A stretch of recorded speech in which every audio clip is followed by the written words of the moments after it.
Have you ever heard of the Fae? My mother would always tell my brother and I stories about the Fae before bed. They weren't the little mischievous winged things that you call fairies. These Fae were as tall as a man and could easily be mistaken for one if you didn't look too closely.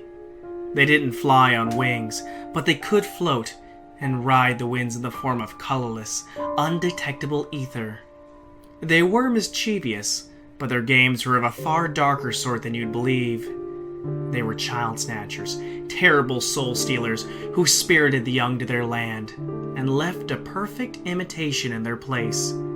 These imitations were completely unaware of their true origins and held all the memories and personalities of the original. But they were destined to die a violent death within a year of their conception. My mother spoke of these things from experience. She had once had 10 brothers and sisters, and now had none. 1 died of a lightning strike, 2 died in car accidents, and the rest died of various illnesses and infections shortly after being stolen. She had said that the Fae had tried to get her too, but she already knew how to spot and avoid them. She told us these facts. 1. Fae can change their shape to any human guise they want. They can look like anybody you know. However, they cannot take the shape of any other animal, nor can they appear to be any non-living object.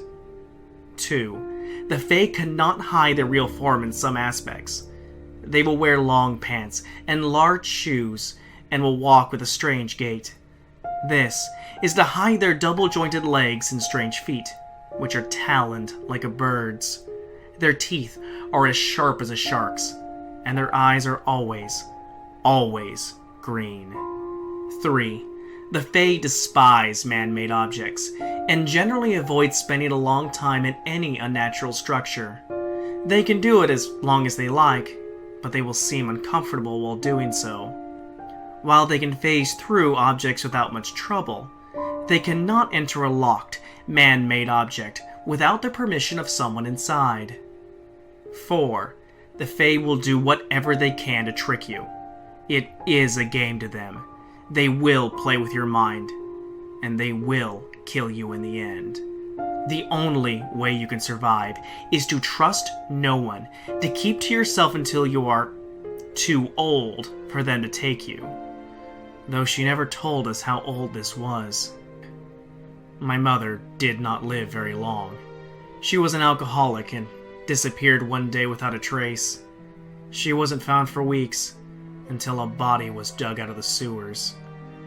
Eventually, I discarded her strange, disturbing bedtime stories as the product of a diseased mind. It didn't really start until I was 12 years old. My brother was 10, and we had finally settled in a foster home about 3 years previous. We had started to see things here and there. A green-eyed, pale face in the crowd. A sharp-toothed smile from a passing man. A strange figure shuffling awkwardly down the stairs. My brother and I never mentioned a thing to anybody but each other. But as the sightings got more and more common, we began to talk about what our mother had told us long ago. We kept a journal of the strange occurrences, and which places were more infected than others. The school seemed to be safe. We had never seen a Fae that looked younger than an adult. They kept showing up everywhere else, though. Neighbors with wide, sharp teeth winked at us as we left our house. The bus driver stretched his leg out in a way that a normal man could not, and shivered constantly while driving. What was happening? We had never noticed these things before. Was our mother right? Or, and this was a possibility I hated to consider. Did we just get the same imbalance in our brains that caused us to see monsters where there were none? I began to lose sleep. Nightmares of teeth tearing into my flesh, of a deadly cold filling my body, as my soul was thrown out onto the north wind, haunted me every time I closed my eyes. I always woke up in a cold sweat, and from the screaming coming from my brother's room.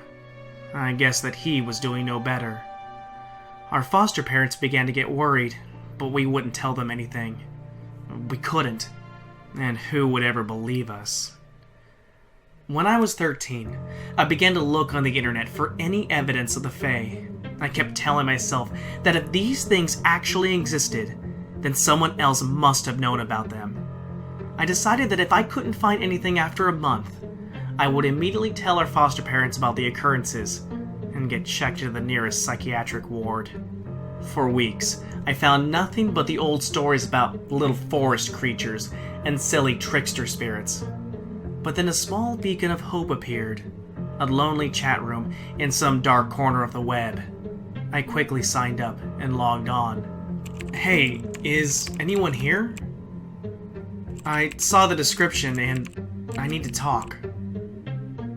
Hello? Hey, what's up? Sorry, I didn't hear the alert when you joined. You've seen them too? I sighed with relief and began to type quickly. My mom used to talk about these things all the time, and they've started showing up all over the place. They keep showing up in random places. Like, they don't even try to talk to us, but they always show up wherever we are. It's like they're just trying to psych us out or something. Yeah, I've heard of that. A bunch of people would come on here and talk about these weird sightings and then disappear for a while. I don't even own the chat room, but the owner went away forever ago. I was just the friend of a user on here. I've never seen them myself. You need to watch out, though. If I were you, I'd get out of your house. If they know where you live, they're going to start moving in closer. I remember one girl told everyone that her mom was knocking on the door because she had forgotten her key or something. She never logged back on. Then I saw her obituary a year later. Died in a car accident. My number is 480-406-5203. Grab your brother, grab a phone, and get out. I stared at the screen nervously. Run away? Our mom always said that the Fae couldn't get into a house without asking. And if we left, then we have nowhere to hide for a while. Riley, are you there? There was a knock on the door. I froze. Riley, Andrew, are you there? Can you unlock the door? I'm locked out. I heard my brother reply, "Coming, Mom." My breath caught my throat as I ran to stop my brother from opening the door. He was so close, so close. I grabbed him painfully by the arm as he reached for the handle. He looked at me in shock. Before he could say anything, I whispered, "That might not be our mother." His eyes widened, and I knew that he understood what I meant. I looked through the peephole and froze. A green-eyed face grinned wildly back at me, and a terrible laugh pierced my ears. Riley! It screeched my name in a mocking, sing-song voice that sounded nothing like my mother. Andrew! I could hear something clawing at the base of the door, something sharp and small, like talons. The laughing started again, this time louder than before. Little kid, let me in. I ran back upstairs to the computer, hoping against hope that my newfound friend knew some way to kill these monsters. But he was offline. Damn it. An idea hit me, and I quickly grabbed my phone and dialed the number he had given me. The voice at the door had stopped a few seconds ago, the creature outside content with moving around the house and rattling the windows. My brother and I quickly hid in the bathroom, where it wouldn't be able to see us. Hello? Someone answered the phone. It's me, from the chat. You're right, there's this thing at my door, and it keeps circling my house and banging at the walls.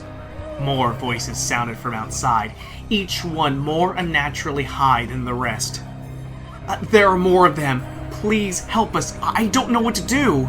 I heard her curse to herself for a minute, then a pause. Hey, the number you called me from. We have the same area code. Where do you live? I told her my address, and I heard a note of hope enter her voice. Okay, hold on. One of the members talked about a way to kill the Fae. They hate man-made things, right? that's because they don't like metal, especially iron. He said that he had killed one by shoving an iron pole through its body before it turned into ether. That's it! I started getting paranoid, started learning how to forge, started making weapons out of iron. I'm coming down there. I'm gonna get you out of there, kid, no matter what. Once I get into your house, we can start attacking them from the inside. I began to get excited, and quickly told my brother what the plan was. The woman sounded just as excited as I was. Alright, kid, I'm gathering up the weapons as we speak. Are you ready? Yeah, I am. Just get over here as soon as possible. Suddenly, I paused. Wait, how are you going to get in? Shit! You're right. I'll have to start attacking them from the outside, and you have to let me in as soon as possible. I'll run up to your door, and you have to unlock it, open it, and then lock it as soon as possible. Do you understand? Okay, yeah, I understand. I'll let you in as soon as you get here. I wish that I could say she made it here. I wish that I could say that she fought her way in, and we stopped the monsters together. Is that the ending you'd like? A nice, happy ending, where we managed to drive away these horrible creatures. I wish I could say that things ended well. But as soon as I said that last sentence, the call disconnected. We waited in silence for a few minutes, before my phone rang again. I picked it up, pressed the accept call button, and my door burst open at the same moment, kicked open by a clawed, green-eyed figure, holding a phone in her hand.